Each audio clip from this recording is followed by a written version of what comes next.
जय हिंद मेरे प्यारे दोस्तों। एसएससी जीडी कांस्टेबल की एक और नई क्लास में आप सभी का स्वागत है। आपके पास एग्जाम के मात्र गिने चुने 14 से 15 दिन बचे हुए मेरे भाई, ठीक है। और मैं आपके लिए लेके आ चुका हूं दोस्तों मॉडल पेपर नंबर 3, जिसमें मैं जीके जीएस, हिंदी, गणित और रीजनिंग के वो हूबहू क्वेश्चंस लेके आया हूं जो एग्जाम में देखने को मिलेंगे। सिलेक्शन लेना है मेरे भाई तो ये सिलेक्शन वाले क्वेश्चन भी आपको आने चाहिए, ठीक है। तो बिना समय गंवाए क्लास को स्टार्ट करेंगे। पहला क्वेश्चन आपके स्क्रीन पर आ चुका है। पूरा पेपर 27 अप्रैल को दोस्तों ऐसा ही आने वाला है, हूबहू क्वेश्चन छपेंगे इसी क्लास से। तो वीडियो को लास्ट तक एंड तक वॉच करें, सारे क्वेश्चंस का रिवीजन कर लेना यहीं पर। सहायक संधि को किसने शुरू किया था? Who introduce the subsidiary alliance system? बहुत इंपॉर्टेंट क्वेश्चन है, एसएससी का फेवरेट क्वेश्चन है ये। चलिए बताइए। इसका आंसर आएगा Wellesley. Option number B will be the right answer. अगला क्वेश्चन देखेंगे।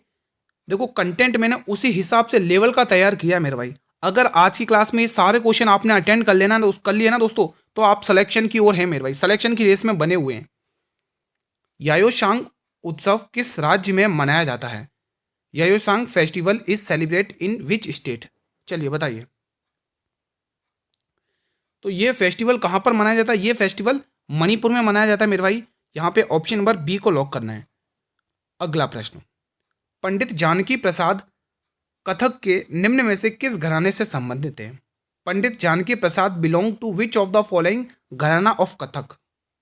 बहुत ही इंपॉर्टेंट क्वेश्चन है ये, तो एसएससी का फेवरेट क्वेश्चन है, ठीक है।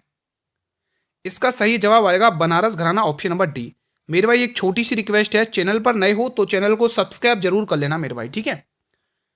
बगुरम्मा किस भारतीय राज्य का एक लोक नृत्य है? Bagurumba is a folk dance of which Indian state? बताइए दोस्तों। अगर आपने ये मॉडल पेपर सीरीज एग्जाम तक अटेंड कर ली तो एक भी क्वेश्चन बाहर नहीं जाएगा इस क्लास से और इस मॉडल पेपर सीरीज से, ये मैं दावे के साथ कह रहा हूं आप लोगों को। इसका सही आंसर हो जाएगा Assam, option number B. Congress के किस अधिवेशन में पूर्ण स्वराज का प्रस्ताव पारित किया गया था? In which session of Congress was the Purna Swaraj resolution passed? मेरे भाई ये जो लाहौर अधिवेशन था 1929 का, इसमें आप टिक करोगे लाहौर। क्या था? लाहौर अधिवेशन। क्या था मेरे भाई? लाहौर अधिवेशन।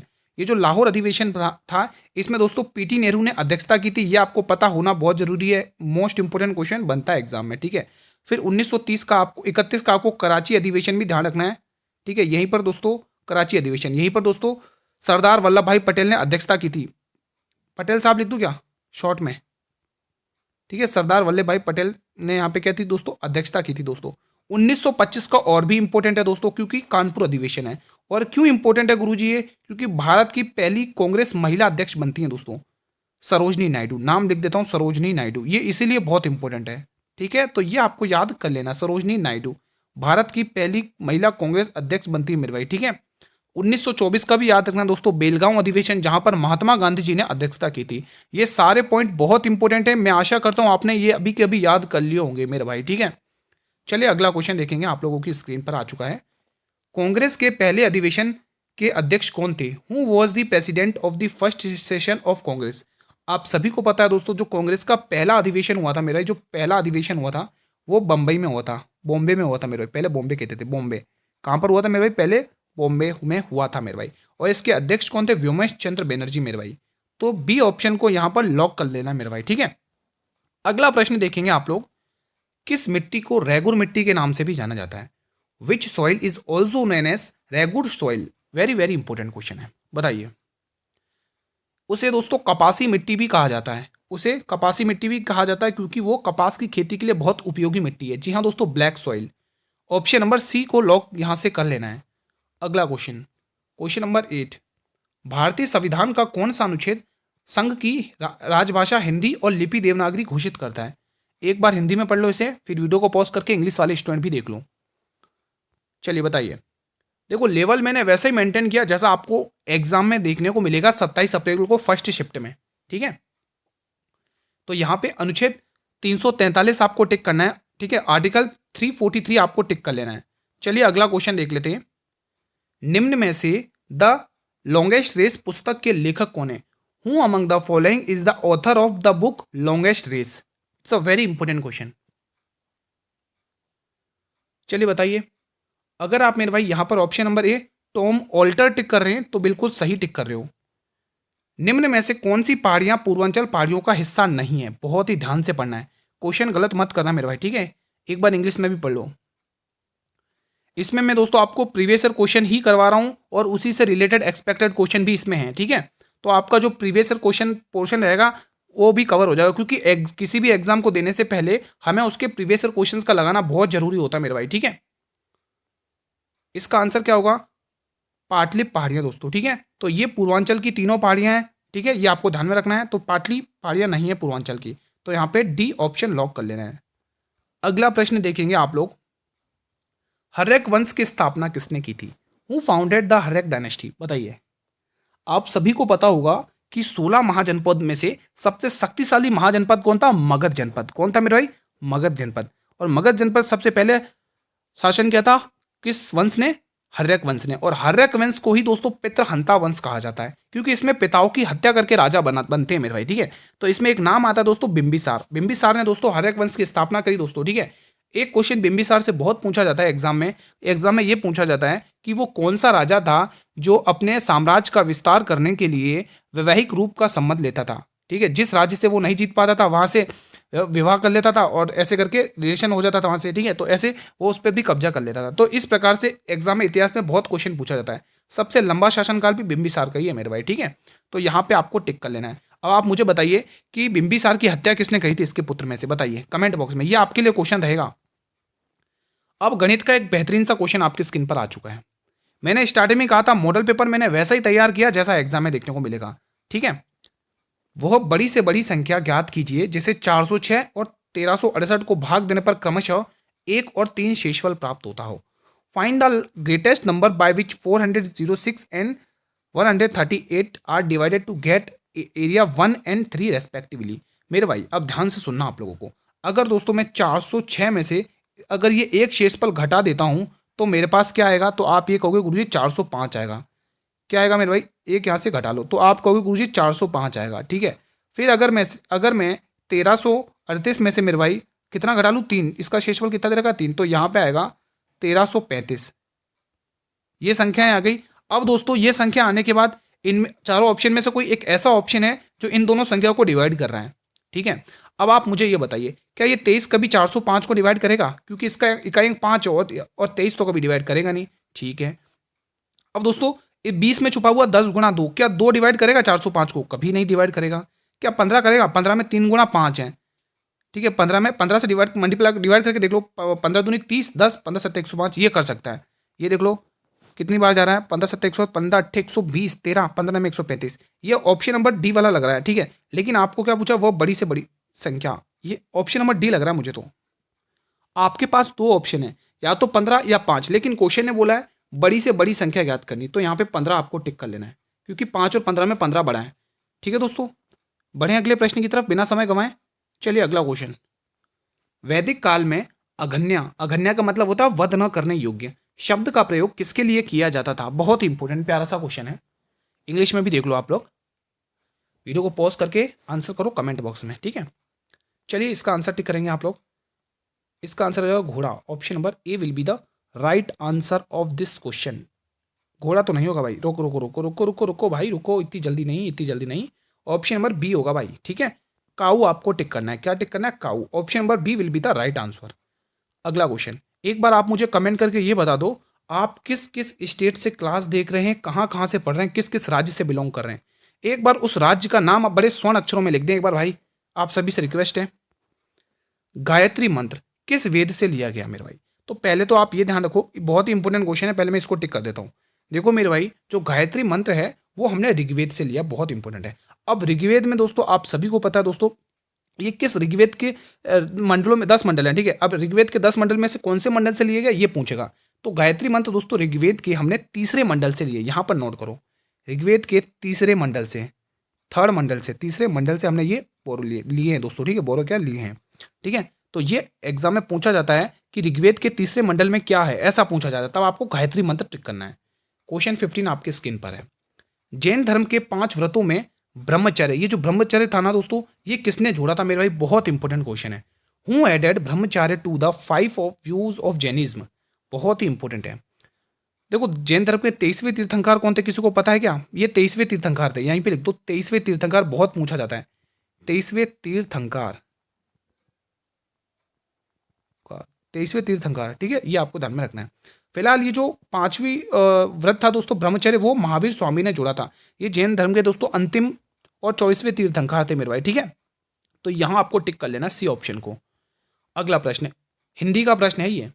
देखो जो जैसा कि आप सभी को पता, आपका हर सब्जेक्ट 20-20 नंबर रखता है मेरे पास। जीके जीएस आपका 20 नंबर का आएगा, मैथ आपका 20 नंबर का, रीजनिंग आपका 20 नंबर का। अब ऑप्शन आएगा हिंदी या इंग्लिश, जो भी आप चुनोगे वो 20 नंबर का रहेगा। ऐसा आपको ऐसे करके आपको 80 क्वेश्चन पूछे जाएंगे 160 नंबर के, हर एक क्वेश्चन 2 नंबर का, और 1/4 की नेगेटिव मार्किंग भी है, ठीक है। तो अब ध्यान रखना, तो स्थावर का जो विलोम शब्द होगा मेरे भाई वो है जंगम। ऑप्शन नंबर ए को लॉक यहां से कर लेना है। अगला प्रश्न, निम्न में से कौन सा शब्द कठिन का पर्यायवाची नहीं है? कठिन का पर्यायवाची ढूंढना है दोस्तों आपसे। तो दोस्तों ये जो शुक्र है ना, ये नहीं है, क्योंकि इसका मतलब होता आसान, इसका मतलब होता आसान सरल, ठीक है, आसान। तो ये ऑप्शन डी बिल्कुल सही है, क्योंकि ये तीनों ऑप्शन कठिन के पर्यायवाची हैं, डी वाला ऑप्शन नहीं है मेरे भाई। अब एक एनालॉजी का क्वेश्चन है, रीजनिंग का, बहुत ही शानदार सा क्वेश्चन सोल्व करने के लिए अगर करें इसको सोल्व, लगाइए लॉजिक।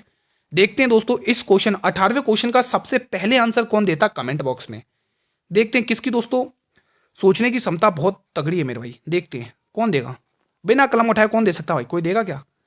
तो अगर आप ध्यान से देखेंगे मेरे भाई, हमें 7 से लेकर 56 तक पहुंचना है। या तो हम स्क्वायर कर सकते हैं, या तो हम मल्टीप्लाई कर सकते हैं। तो क्या कर सकते हैं, इस स्क्वायर का सहारा लें क्या है? अगर स्क्वायर का सहारा ले तो 7 का स्क्वायर 49, 49 में आप कितना 6-7 जोड़ते हो तो आपको मिल रहा है। अगर 9 का स्क्वायर होता है 81, 81 में 7 जोड़ोगे तो 88 मिलेगा। लेकिन स्क्वायर का सहारा नहीं ले सकते, हम इसमें मल्टीप्लाई का सहारा लेंगे दोस्तों। 7 के अगला नंबर क्या है? 7 को अगर मैं 8 से मल्टीप्लाई कर रहा हूं तो मुझे 56 की प्राप्ति हो रही है। उसी तरह से मैं 9 के बाद 10 से मल्टीप्लाई कर रहा हूं तो मुझे 90 की प्राप्ति होगी, जो ऑप्शन में भी सटीक दे रखा है मेरे भाई। मैं आशा करता हूं कि आपको अच्छे से समझ में आ गया होगा ये क्वेश्चन, ठीक है भाई। चीजें क्लियर हो रही हैं तो चैनल पर नए हो, चैनल को सब्सक्राइब वगैरह कर लो भाई, तभी तो नोटिफिकेशन मिलेगा मेरे नई क्लास का। आज ये मॉडल पेपर तीसरा है, आप ये फॉलो कर लेना एग्जाम तक। अगर एक भी क्वेश्चन बाहर जाए तो बताना मेरे भाई। दीन ए इलाही नामक धर्म किसने शुरू किया था मेरे भाई? बहुत ही इंपॉर्टेंट प्रश्न है। Who introduce the new religion दीन ए इलाही? बहुत बहुत बार पूछा गया, एसएससी और रेलवे का फेवरेट क्वेश्चन है ये, बताइए। तो ये मेरे भाई कारनामा अकबर ने किया था। ऑप्शन नंबर सी को यहां पर लॉक करना है। अगला प्रश्न, बाबर ने गाजी की उपाधि किस युद्ध के विजय के बाद धारण की थी मेरे भाई? After which battle did Babur adopt the title of Ghazi? बहुत ही इंपॉर्टेंट है। और वो युद्ध राणा सांघा के साथ हुआ था बाबर का। जी हाँ दोस्तों, खनवा का युद्ध तो राणा सांघा के मध्य हुआ था बाबर का, ठीक है। तो ये युद्ध कब हुआ था मेरे भाई? किसी को पता हो तो बता सकता है, 1527 के समथिंग, ठीक है। तो ये आपको ध्यान में रखना है। 1526 में दोस्तों पानीपत का पहला युद्ध होता है, ठीक है। और 1528 में चंदेरी का समथिंग युद्ध हो जाता है, ठीक है। तो ये चीज़ आपको ध्यान में रख लेनी है। ये चारों युद्ध दोस्तों ध्यान रखना दोस्तों, बहुत ही महत्वपूर्ण है। फिलहाल सी ऑप्शन। अगला प्रश्न, अब एक दोस्तों करंट अफेयर का क्वेश्चन। देखो करंट अफेयर के क्वेश्चन भी हैं इस वीडियो में, ठीक है, आप निश्चिंत रहें। देखो आपको 2025 के भी अच्छे से पढ़ने हैं और 2026 के करंट अफेयर भी अच्छे से पढ़ने हैं। विधानसभा चुनाव 2025 में बिहार की सबसे युवा विधायक कौन बनी है? Who has been elected as the youngest MLA of Bihar in the assembly elections 2025? चलिए बताइए। आंसर होगा Maithili Thakur. Option number B यहां से बिल्कुल सटीक बैठेगा। अगला प्रश्न देखेंगे, यदि समान ब्याज दर पर 2 वर्षों में साधारण ब्याज 42 रुपये है और चक्रवृद्धि ब्याज 49 रुपये है तो मूलधन ज्ञात कीजिए। बहुत ही अल्टीमेट क्वेश्चन है, और ये वो क्वेश्चन है जिसने एसएससी जीडी में दोस्तों हर शिफ्ट में 2025 में पेपर आया था, उसमें तहलका मचाया था। हर शिफ्ट में ये क्वेश्चन पूछा गया था, हर शिफ्ट में, ठीक है। तो इसको कैसे तोड़ेंगे एक झटके में, वो मैं आपको सिखाऊंगा। आप लोगों को पता है कि गुरुजी जो साधारण ब्याज होता है वो हमेशा सालाना होता है, बराबर होता है। पहले साल का ब्याज है तो देखो 2 साल का दे रखा उसने, कितने साल का दे रखा है? ये 2 साल का। तो पहले साल 21 रुपये रहा होगा, फिर दूसरे साल भी मेरे भाई कितने रुपये रहा होगा? 21 साल, ठीक है। 21 और 21, 2 साल का 42 हो गया। अब हमें ब्याज और 7 रुपये का और ब्याज देखना है, क्योंकि तब इन तीनों को जोड़ोगे तभी तो आपका चक्रवृद्धि ब्याज मिलेगा। तो ब्याज 7 रुपये मिल गया यहाँ पे चक्रवृद्धि, ठीक है। तीनों को जोड़ लो, 21 और 21 42, 42 और 7 49, तो हमें 49 भी मिल चुका है। अब हमें पूछा मेरे भाई आप मूलधन बता दो, तो मूलधन कैसे निकालोगे? ये इसका कितना गुना है? 3 गुना है, तो इसका भी 3 गुना कर लो। आंसर आपके कदमों में, 21 तिया 63 रुपये। तो ये है निंजा टेक्निक एक झटके में फोड़ने की। किसी को कोई डाउट है तो आप पूछ सकते हैं मेरे भाई, ठीक है। ठीक है दोस्तों, यहां पर ए ऑप्शन को लॉक कर लेना है। अगला क्वेश्चन, मिस यूनि देखो उससे पहले एक क्वेश्चन दे देता हूँ, रुको रुको, यहीं पर एक होमवर्क क्वेश्चन दूं क्या? चलो यहीं पर एक होमवर्क क्वेश्चन दे दो, इंटरेस्टिंग क्वेश्चन है, एक होमवर्क ले लो, देखते हैं अगर आपको समझ में आ गया तो आप कर लोगे दोस्तों, ठीक है। 2 साल का, 2 साल का अगर आपको समझ में आ गया तो कर लोगे, ठीक है। 2 साल का, 2 साल का सिंपल इंटरेस्ट साधारण ब्याज, 2 साल का सिंपल इंटरेस्ट साधारण ब्याज दे रखा है, देखते कितने लोग कर पाते, 56 रुपये। कितना दे रखा है? 56 रुपये, ठीक है, 56 रुपये। और जो सिंपल कंपाउंड इंटरेस्ट यानी कि चक्रवृद्धि ब्याज दे रखा है 60 रुपये, ठीक है। तो आपको यहाँ पे मूलधन ज्ञात करना है, देखते हैं कितने स्टूडेंट इस क्वेश्चन को कर पाएंगे। उसी तरीके से करिएगा जैसे मैंने अभी आपको सिखाया, मजा आ जाएगा भाई, करके बताना, सही बता रहा हूँ, आपके अंदर कॉन्फिडेंस आ जाएगा ऐसे क्वेश्चन को फूक मार के उड़ाने का, ठीक है। तो ये क्वेश्चन आप होमवर्क में प्लीज मुझे करिएगा, मैं आपके कमेंट का वेट करूंगा मेरे भाई, ठीक है, ताकि मुझे भी पता चले जो मैंने आपको समझाया है वो अच्छे से समझ में आया है नहीं। मिस यूनिवर्स 2025 का खिताब किसने जीता है?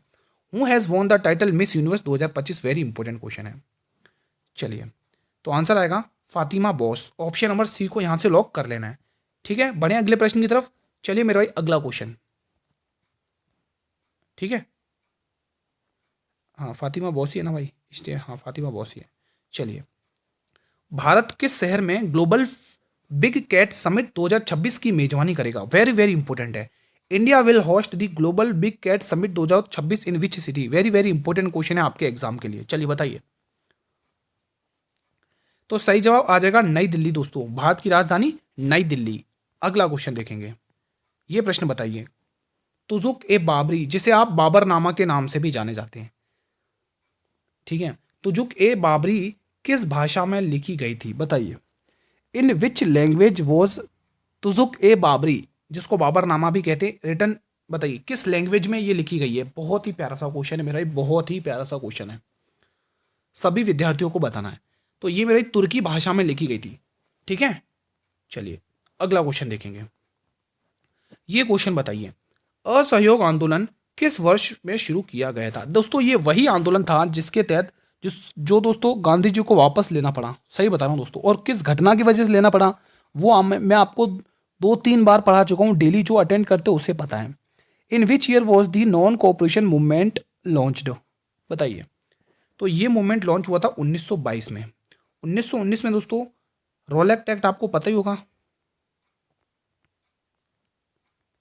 ठीक है, खेड़ा आंदोलन पता ही होगा, ठीक है मेरे भाई। तो ये चीज़ें आपको ध्यान में रख लेनी है, ठीक है, ठीक है दोस्तों। तो वो घटना चोरी चोरा कांड घटना है 4 फरवरी 1922 को दोस्तों, गोरखपुर में, यूपी के गोरखपुर में दोस्तों, ठीक है, ये घटना घटित हुई थी जिसके तहत गांधी जी को ये आंदोलन वापस लेना पड़ा, ठीक है, यही था ना असहयोग आंदोलन।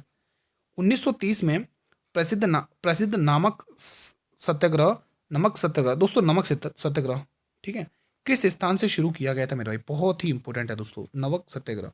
तो ये स्थान का नाम आपसे पूछा है, तो ये स्थान था साबरमती आश्रम मेरे भाई। क्या था? साबरमती आश्रम दोस्तों। शुरू देखो यहाँ पे ध्यान रखना, ये शुरू कब हुआ था,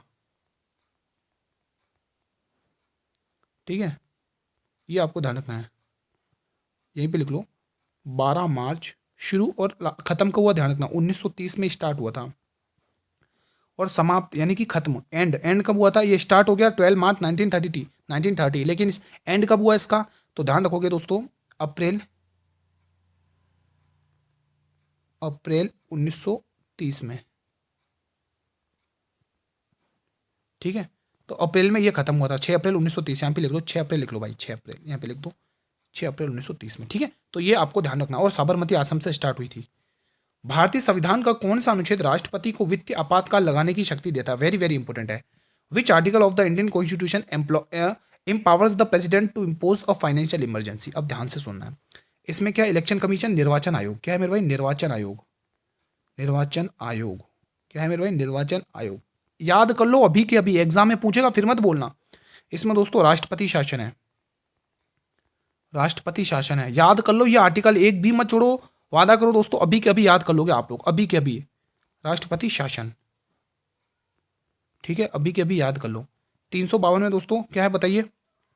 राष्ट्रीय आपातकाल है मेरे भाई, क्या है? राष्ट्रीय आपातकाल, यहां पर नोट कर लो, राष्ट्रीय आपातकाल, राष्ट्रीय आपातकाल, राष्ट्रीय आपातकाल।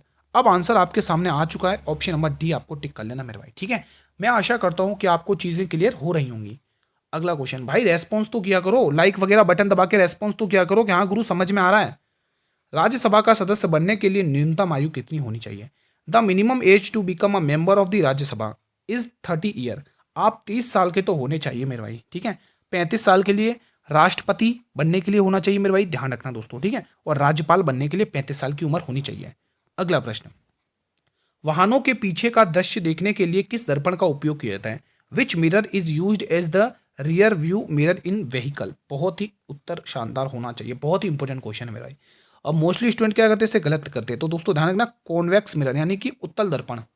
अगला क्वेश्चन, दोहरा निषेचन किसकी मुख्य विशेषता है? Double fertilization is main features of, बताइए। बहुत ही इंपॉर्टेंट क्वेश्चन है, तो यहां पे आपको टिक करना है मेरे भाई एंजियोस्पर्म। क्या टिक करना है? एंजियोस्पर्म। अगला क्वेश्चन, जाइलम ऊतक का मुख्य कार्य क्या होता है? वेरी वेरी इंपॉर्टेंट क्वेश्चन है। What is the main functions of xylem tissue? बहुत ही इंपॉर्टेंट है भाई। सही जवाब आएगा transport of water and minerals, यानी कि पानी और खनिजों का परिवहन। अगला क्वेश्चन, अब पेशेंस बनाए रखने भाई, लघुत्तम समापवर्तक। क्वेश्चन को उड़ाना है, क्या करना है? क्वेश्चन को उड़ाना है। अब देखो क्या देखा, 16, ध्यान से सुना, 21, 364। अभी तक तो आपने ओरल भी कर दिया होगा अगर आप मेरे से पढ़ते हैं दोस्तों, अगर आप मेरे स्टूडेंट हो तो अभी तक आपने ओरल भी कर दिया होगा। इसमें आपको पता है हम हमेशा दोस्तों क्या चलते, ऑप्शंस का सारा लेके क्वेश्चन की धज्जा उड़ा देते हैं। आप लोगों को पता है 4 × 4 है, 4 से वही जाएगा जिसका आखिरी के 2 अंक 4 से विभाजित हो रहे हैं। क्या ये जाएगा? क्या नहीं जाएगा? क्या ये जाएगा 4 से? नहीं जाएगा। क्या ये जाएगा 4 से? नहीं जाएगा। आंसर आपके कदमों में। बस कहानी खत्म हो गई। मजा आया? ऐसे आपको उड़ाना है। समझ में आ गया? मैं आशा करता हूँ कि आपको अच्छे से समझ में आया होगा, कोई डाउट नहीं हुआ होगा। अगला क्वेश्चन, अशोक के अभिलेखों में कितने शिलालेख शामिल हैं? How many inscriptions are include in the edict of Ashoka? बहुत इंपॉर्टेंट है। सही जवाब हो जाएगा 33। ऑप्शन नंबर, यहां पर किसको लॉक करना है मेरे भाई? सी को लॉक कर लेना है। कोई डाउट हो तो आप कमेंट बॉक्स में पूछ सकते हैं। चलिए अगला क्वेश्चन, कौन सा राजवंश मौर्य वंश का उत्तराधिकारी बना? विच dynasty succeed the Maurya dynasty? बताइए बताइए, इंपॉर्टेंट क्वेश्चन है। तो शुंग वंश, पुष्यमित्र शुंग ने स्थापना की थी, ध्यान रखना, शुंग वंश की। 11वीं पंचवर्षीय योजना जो 2007 से लेकर 2021 तक चली थी, इसकी वृद्धि दर कितनी थी? What was the targeted growth at the rate of at the क्या है भाई, target growth rate of the 11th 5 year plan? चलिए बताइए। सही जवाब आ जाएगा 9%। यहां पे आपको 9% टिक कर लेना है। जनगणना 2011 के अनुसार भारत की अनुसूचित जनजातियों के लोगों की साक्षरता दर कितनी है? शानदार क्वेश्चन है। What is the literacy rate of scheduled tribe peoples in India as per 2011 census? बताएंगे आप लोग? सही जवाब हो जाएगा 59%। अगला क्वेश्चन, जनगणना 2011 के अनुसार भारत का बाल लिंगानुपात कितना था? What was the child sex ratio of India as per census 2011? बताइए। सही जवाब 1909। 1909 क्या मैं क्या कर रहा हूँ, 919 करना है, ऑप्शन नंबर ए, ठीक है, ये ध्यान रखना है। अगला क्वेश्चन देखेंगे, निम्न में से कौन सा त्योहार मराठी नववर्ष के रूप में मनाया जाता है? Which of the following festival are is celebrated as Maratha new year? Very very important question है भाई, बताइए। सभी स्टूडेंट को कमेंट बॉक्स में बताना है। तो यहां पर दोस्तों गुड़ी पड़वा टिक करना है। गुड़ी पड़वा दोस्तों महाराष्ट्र का है मेरे भाई, ठीक है। कहाँ का है मेरे भाई? महाराष्ट्र का, ठीक है। तो ये आपको ध्यान में रखना है, एग्जाम में पूछा जाता है। चलिए क्लास का अंतिम प्रश्न देख लेते हैं। क्वेश्चन नंबर 40, नागालैंड का कौन सा उत्सव हर साल 1 दिसंबर को शुरू होता है? Which festival of Nagaland start on 1 December every year? Very very important है मेरे भाई। चलिए बताइए। देखो आपको 2-3 क्वेश्चन इसी से कवर होंगे। एक तो नागालैंड, नागालैंड का दोस्तों इसमें हॉर्नबिल फेस्टिवल टिक करना है। क्या टिक करना है? हॉर्नबिल। और दोस्तों हर दिसंबर के पहले दिन से शुरू होता है। तो मैं यहाँ पे लिख देता हूँ 10 दिन तक चलता है, यहीं पे लिख देता हूँ 10 दिन तक चलता है ये, 10 दिन तक। ये कब तक मनाया जाता है दोस्तों? 10 दिन तक ये हॉर्नबिल फेस्टिवल मनाया जाता है। 1 दिसंबर से स्टार्ट होता है और 10 दिसंबर तक चलता है लगातार मेरे भाई, ठीक है। तो ये चीज़ें ध्यान रखना है। फिलहाल आज का सेशन यहीं पर वाइंड अप करते हैं। बताइए कैसा रहा आप लोगों का रिवीजन? आप लोगों ने मेरे भाई 40 में से कितना क्वेश्चन किया है? बताइए, अपना स्कोर जरूर बताया करें लास्ट में। मैं आपसे यही उम्मीद करता हूं कि स्टूडेंट लास्ट में स्कोर जरूर बताएं कि किसका कितना स्कोर हुआ है, ठीक है। और वीडियो पसंद आए मेरे भाई तो वीडियो को लाइक कर लेना। आप सभी से गुजारिश है, आपके लिए मेहनत जारी है, वीडियो को लाइक और शेयर जरूर कर लेना मेरे भाई, ठीक है। चैनल पर नए हो या पहली बार क्लास को देख रहे हो तो चैनल को सब्सक्राइब कर लेना, बेल नोटिफिकेशन बेल को प्रेस कर लेना, ताकि आने वाले हर एक नई वीडियो का नोटिफिकेशन मिलता रहे। इसकी जो PDF रहेगी मेरे भाई वो आपको टेलीग्राम चैनल पर मिल जाएगी। अब इस टेलीग्राम चैनल का लिंक कहाँ मिलेगा? तो इसका लिंक मेरे भाई वीडियो के डिस्क्रिप्शन बॉक्स में मिल जाएगा। ठीक है, वीडियो के डिस्क्रिप्शन बॉक्स में मिल जाएगा। इसके 1 घंटे बाद NTPC 12th लेवल की क्लास आएगी 8 बजे, अगर वो इंटरेस्टेड है तो वो भी देख सकते हैं। मिलते हैं नेक्स्ट वीडियो में। जय हिंद, जय भारत।